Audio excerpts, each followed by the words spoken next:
member, welcome. It's this is Tulio Serguso with Dojo Live. I'm joined by Carlos Ponce in Cuernavaca, Mexico, and Kim Lantis in Hermosillo. Hi, guys. Welcome back. Hey. All right, it's Monday. Let's get it, as they say.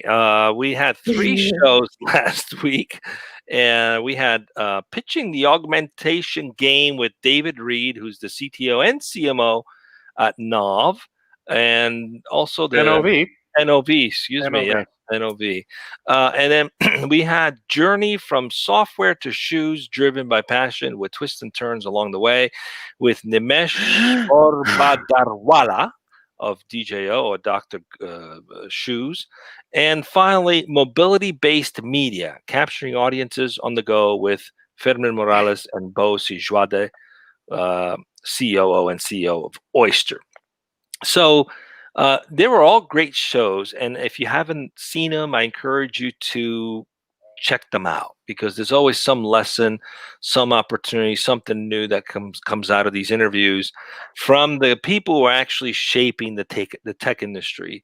So definitely check it out. But the one that stood out for me was actually this idea of mobility-based media, right? We think about our phones as the only mobile device that we have, but you get into a taxi and there's like a screen there, or you go shopping and the shopping cart has a screen there. Some of them have screens, some of them have fixed signs. So these are all opportunities to get in front of consumers, and often they have content that isn't necessarily relevant. It's like, I don't care what's going on across the country, or even across town for that matter. Show me something local that's pertinent and relatively interesting to me where I'm based. So what these guys have done is created a technology and a platform that, one, provides these devices for the Ubers or Lyfts of the world, and two, ties in geofenced vendors that are local to where the car might be traveling, so that you're getting some relevant advertisement, and then they also create the content for those local businesses. So they've got a full-fledged, almost like an agency service and business, yet they consider themselves a data company. So go figure, check it out. I thought that was interesting and creative way of serving the local needs of consumers in a way that also supports local businesses and provides a vehicle for those local businesses to reach consumers when they're out and about, which is typically when we're shopping or doing something that requires spending money. What stood out for you guys?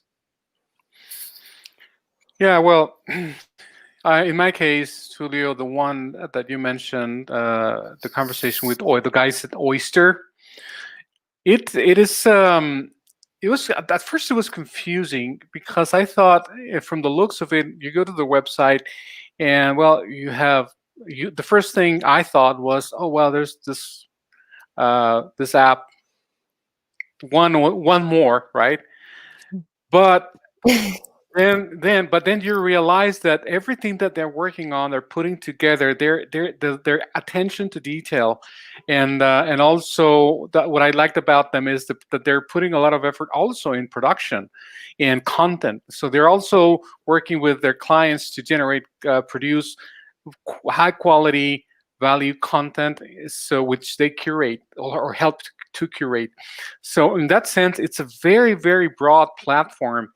And although it's the early stage, but still the concept of proximity media, close proximity media, and advertising through mobility itself was something that, I would have never dreamed of, not even in my wildest, when I was into advertising like a million years ago. Then it was very refreshing to take a peek at where advertising is right now, and how it kind of blends in with height, with technology components like geofencing and localization, that kind of thing. So it was very exciting to me. I was drawn to what they were saying because of this. So I look forward to just maybe witness it in other regions, not only in Dallas, because I know that they're in Dallas, the metropolitan area. But I look forward to just watching its growth, maybe in other urban areas in the States and maybe abroad. Who knows? So we'll see. So kudos for these guys. What about you, Kim? Yeah, sure, thanks. I would like to go ahead and talk about Nimesh's talk, Journey from Software to Shoes, Driven by Passion. And I think one of the things that he said that spoke to me most happened at the very start of the interview. And it was something to the fact of, if I were to die without $1 in my bank account, I would be okay with that. But if I were to die without making a difference in the world, I'm not okay with that. And so he kind of talked about his story of making a shift from, I believe, working with Dell, moving on to Dr. Comfort, which for a lot of people might seem like a shift downward, because now we're talking about shoes. But what's important to me is that technology can be used in all facets of life. And I think apps, we're thinking about video games or booking, but we can apply tech in all areas. And what Dr. Comfort is doing is utilizing tech to help design shoes, particularly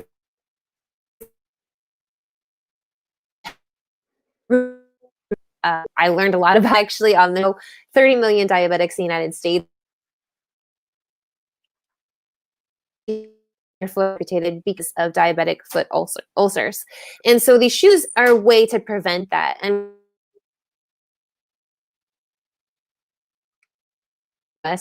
get these images and these personalized shoes. And I just think that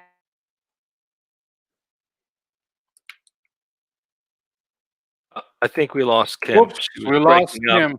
Yeah, look, I will echo what she's saying, and the fact also, I thought that what was interesting is that Nimesh made a comment about culturally, in some cultures, it's important that you follow a certain path, right? Sorry, we lost you, Kim. We're just wrapping it up.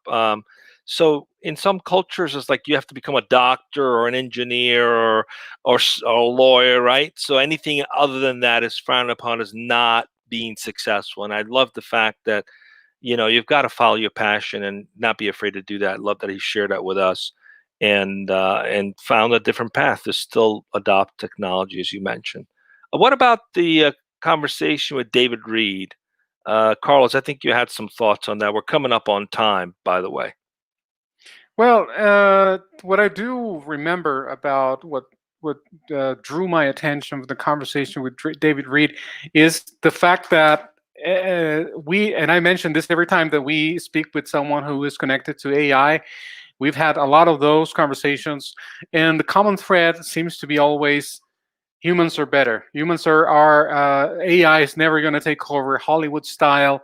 So the focus should be on the human. And I think this is what David highlighted and stressed. He even coined a phrase, which we're quoting all over the place, and which is anything AI can do, you can do better.